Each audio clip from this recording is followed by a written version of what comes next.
All right, students, by now you should have collected all of your light bulbs and made a sculpture out of them and gone ahead and taken a photograph of those light bulbs, blown the imagery up so that you are minimizing all levels of negative space on the page. And for time's sake, I've gone ahead and drawn all of this information out for you, dropped all my flat shape in, and actually went ahead and started breaking some of the light bulbs down in terms of the flat shape. So as I'm going through the building process, you see there's a bunch of negative space up here. That's unacceptable. You need to make sure that you fill in the entire image as best you possibly can. It's okay to have little bits and pieces of negative space around areas that move off the page, but we want to try to make sure that we maximize and elevate the magnification of what we are drawing so that you can start to put in those high levels of detail for the end product. So now the question then becomes, what do I do about glass objects? All of these light bulbs are made of glass.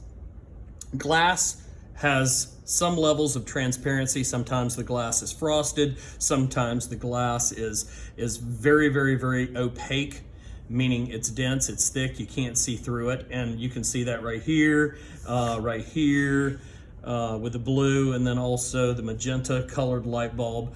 But now what I want to do is focus on this light bulb right here.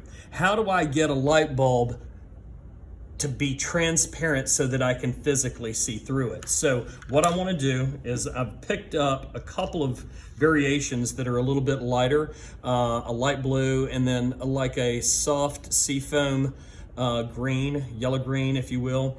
And I'm going to use this with the water in terms of bleeding this out so that you can see the transparency and really try to make it look as though the light bulb is literally, it has volume so that it looks three-dimensional. So again, I've broken all my flat shape down. I know where my color changes are coming in. So I'm going to start with this light blue, and you want to practice this a ton inside your sketchbook before you go to the final. So here we go. I've got some really dark areas down here on the light bulb, highly reflective areas right here that are being picked up from other light bulbs into the glass because everything is reflective and refractive. So I wanted to make sure that I'm using a soft variation, and then I go through and pay very, very close attention to all these shapes, because as all these shapes come together, you're going to see the light bulb come to life. So here we go, light blue, and then I'm going to pick up this light blue, and then I'm going to pop this in one flat color.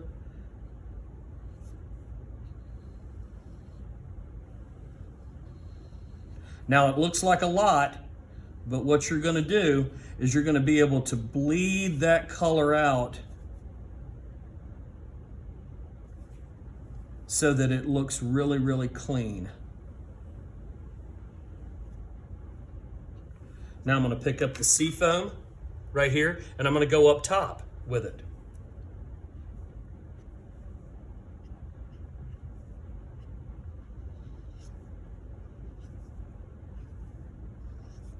Now I'm going to go ahead and pick up my brush and my water right here, and then I'm going to just kind of pull this color out and watch it meld on the page.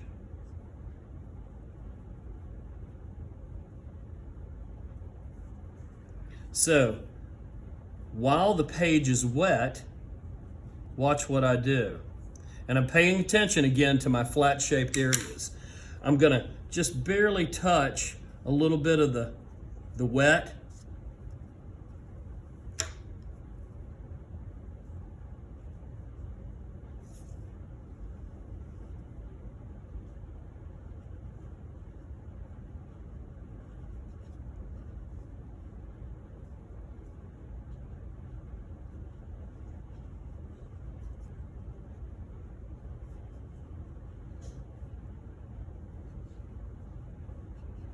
And you can start to see all this stuff start to come to life.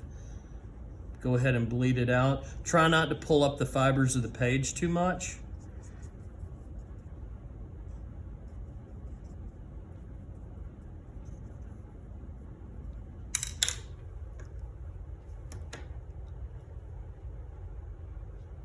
go inside and around some of the highlights to give the highlights definition. And then as the water dries, you can start to see that pigment spread out on the page, slowly but surely. Now, while this goes through its dry time, I'm going to jump down here with my gray and also my black so I can pay attention to these color changes down here, because the base of this light bulb is chrome. So I'm going to use these two variations. And I'm going to go ahead and drop in the black right where my darkest variations are, because I have them listed and labeled.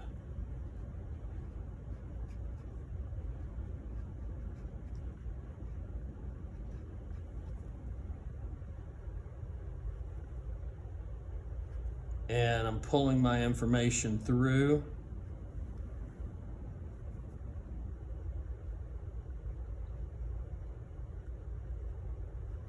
I want to be very quick with it, very detailed, drawing with purpose.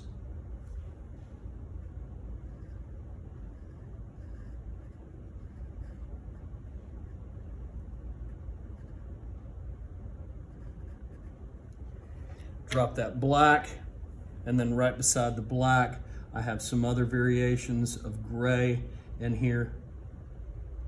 And this soft gray, or this dolphin gray, ends up making it really, really easy for me to get that three-dimensional look.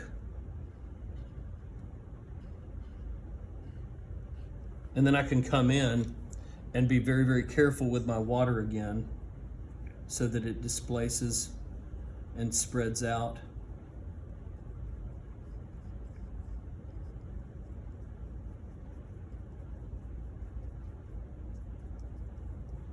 So these washable markers actually have this property of watercolor. And this, while this starts to blend out, the cool thing is that when it's dry, I can come in with some detail and kind of clean up some areas if I want to. I'm going to pick up this blue right here, because while this is starting to dry, I like that look. So I'm just going to try to trap that so the light bulb actually has this luminescent look on the inside, but yet still has the definition that it is a light bulb on the outside. And then play around with some fun stuff, like this light bulb right here might be reflecting right on the bottom part of that light bulb. So I'm going to come in with this yellow right here, and I'm going to jump that in right there so it really looks like that is reflecting on that area. And while it's starting to dry still, some really, really cool things are happening. Also, this might be reflecting back up onside the chrome. So I might pick up this hot pink or this magenta and jump that in there. So you see a little bit of this light bulb bouncing into here. So it's really, really cool that you get those looks with what's happening around these highly reflective objects. And then when she dries, I can come in, clean up my other areas.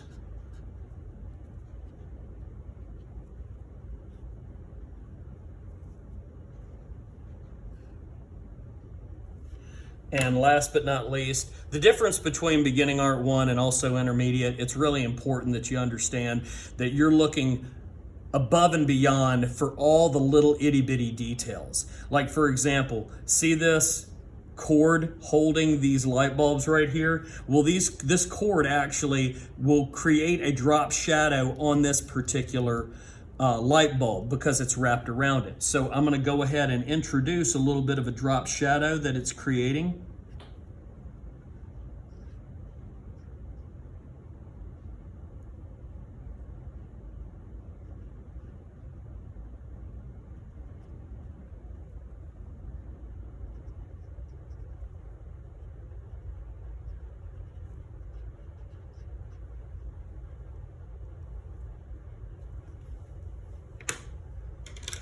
And if I want to, after it dries, I can still come in and kind of clean that up a little bit.